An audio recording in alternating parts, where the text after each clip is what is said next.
The week just started and we already have some very good news, because Russians allegedly withdrew from Kreminna. Ukrainians were able to retake control over a huge area to the south of Maryinka, and Putin's house is literally on fire. But more about all of this in just a couple of minutes. What's up, investors? It's the Russian dude. And let's get straight to the point and talk about some ridiculous Russian propaganda. So, today we have once again toys for the Russian kids. And this one is some kind of a Lego constructor, which is obviously not a Lego at all.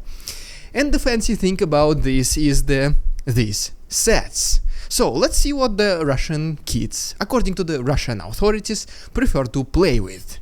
First of all, we have a policeman chasing bandits, or maybe those people who discredit the Russian army. Next we have the police also, who is trying to stop the rebellion inside, probably Moscow. And finally we have a soldier of the Russian army in the zone of the special military operation. Okay, not finally, because there is one more Lego set, and this one is a member of Rosgvardia, the Russian National Guard. So, according to Russian authorities, once again, this is something what the Russian kids allegedly supposed to play with. Not the toys of the animals, not some mosaic or whatever it's called, not some jigsaw puzzles, dominoes, I don't know, but military related stuff. And as always, I would like to hear your opinion, guys. If some of you are parents among the viewers, please let us know in the comments if you would let your kids to play with this kind of toys. Well, that's pretty much it. Now let's talk about some serious stuff, specifically hypersonic and ballistic attacks against Ukraine. Then we're gonna also talk about Putin's house, which is literally on fire, and we'll finalize everything with the very quick update from the south and the east, where there's a massive success by Ukrainians, which happened over the weekend.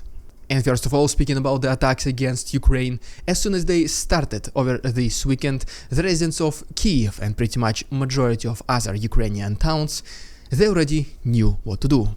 And they started going down to the subway, which serves as a temporarily bomb shelter. Because this time Russians were primarily using ballistic and hypersonic metallic cylinders, which were extremely complicated for Ukrainian air defense to intercept.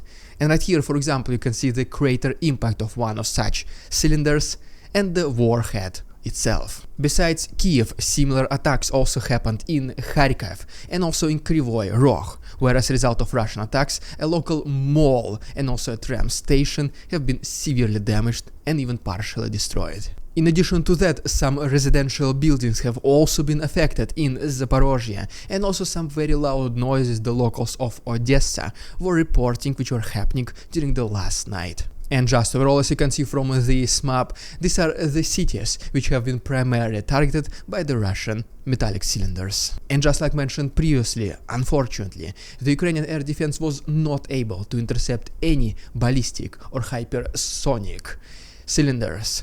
That is why, unfortunately, the interception statistics for this day is only approximately 35%, with Ukrainians being able to intercept 18 out of 51 aerial targets. And one of the main reasons for this, it is because the only air defense system which Ukraine has at this very moment, which is capable of potentially intercepting them, is the one called Patriot, which Ukraine, at the moment of recording this video, only has 3 units of them.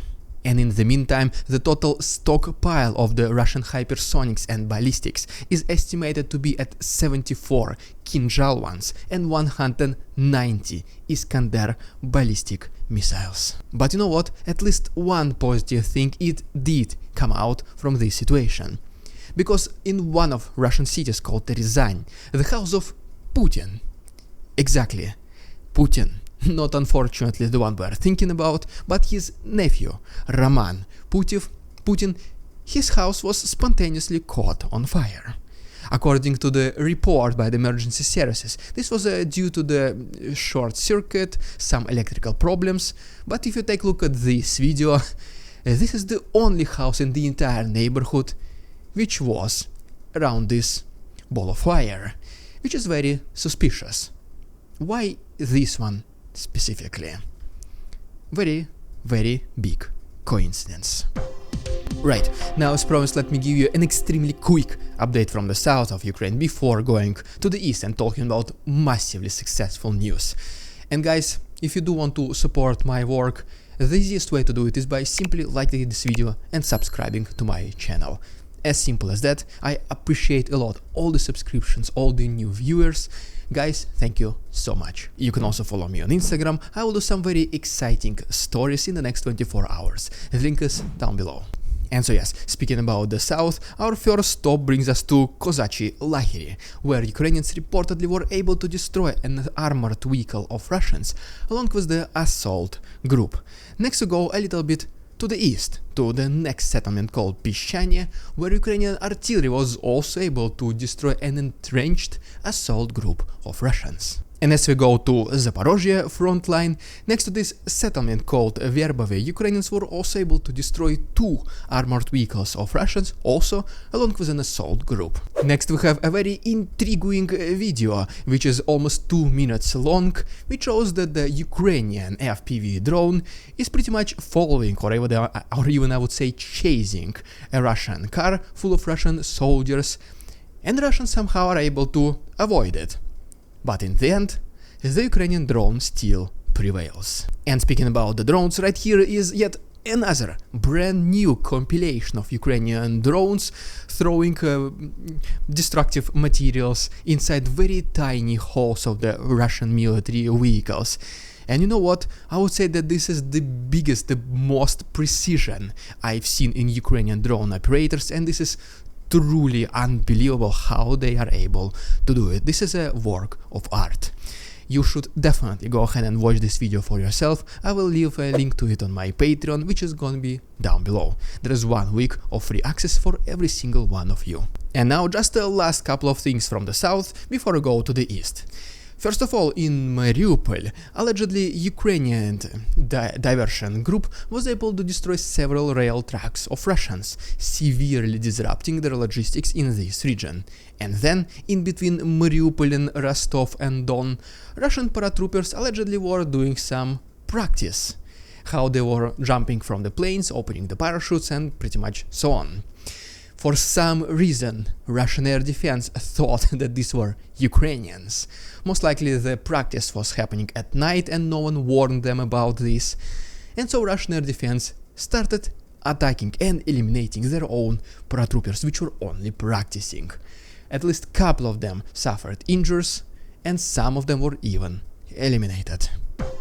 And now, as promised, it is time to talk about the east of Ukraine, but before I go there, let's make one literally quick stop in Belgrade, where the local residents last night were able to report some very loud noises, saying that once again these were attacked by Ukrainians, and the glorious Russian air defense was able to intercept every single one of these cylinders. And as we go back to Ukraine, we have extremely important messages coming to us from 2 different areas. The first one is from Kreminna and another one is from Maryinka. So, first of all, speaking about Kreminna, according to Ukrainians fighting in this area, Russians started to withdraw their positions from this settlement and started to concentrate to other areas, such as, for example, Belohirivka. Most likely this is when they will try to attack in the near future, because next to Kreminna they're not able to advance for several months straight, and they would like to test Ukrainian defenses somewhere else. But the fact is the fact. Kreminna right now has way less Russians in it, so this might be potentially a good opportunity for Ukrainians to counterattack. As we go down along the eastern front lines, believe it or not, here is yet another drone footage compilation, which is presented to us by the Defense Intelligence of Ukraine, and they're as always destroying the concentration of Russian infantry and their armored vehicles. And just overall, in the last 24 hours, Ukrainians were able to destroy 9 Russian tanks, 14 armored vehicles, and 13 artillery systems. And the second area we're talking about, where there's a massive success by Ukrainians, is to the south of Maryinka, this small settlement which is called Nova Mikhailivka, where Russians tried to advance during the last week, but Ukrainians were able to successfully repel those attacks. And Besides this, as you can see from this map, they were able to liberate quite a substantial area on the night from January 6th to 7th. As you can see, the liberation equals to several blocks. And Russians until now are not able to recapture back those territories. So as you can see, Ukrainian counteroffensive shows some kind of a pattern, because in the very beginning the primarily combat activities were happening in the east, and Ukrainians took this opportunity and they started to counterattack in the south. And the result of this was the partial liberation of Robotyny area, Novoprokopivka, and then even crossing Dnipro river in Kherson region and attacking next to Krinky. And as soon as Russians started to relocate their resources more to the south, or I would even say back to the south, this is when Ukrainians now started to attack more in the east. And as you can see, the result of this, Russians withdrawing from Kreminna, at least partially, and Ukrainians started to retake pretty big chunks of land to the south of Maryinka in Novomikhailivka. So this is just the beginning, but there is already a progress. And it all can be summarized that Ukrainians are one step ahead of Russians. Ukrainians attack when there are no Russians, and Russians then start to build defenses in the areas where Ukrainians are attacking. But as soon as defenses are finished, Ukrainians already start to attack somewhere else. So basically what I mean, if it goes according to the same strategy, we might see some pretty big southern counteroffensive in the near future. And if you don't want to miss it, as always, just please consider subscribing to my channel. Only takes literally one click. Thank you so much my Patreons for your support, and see you tomorrow.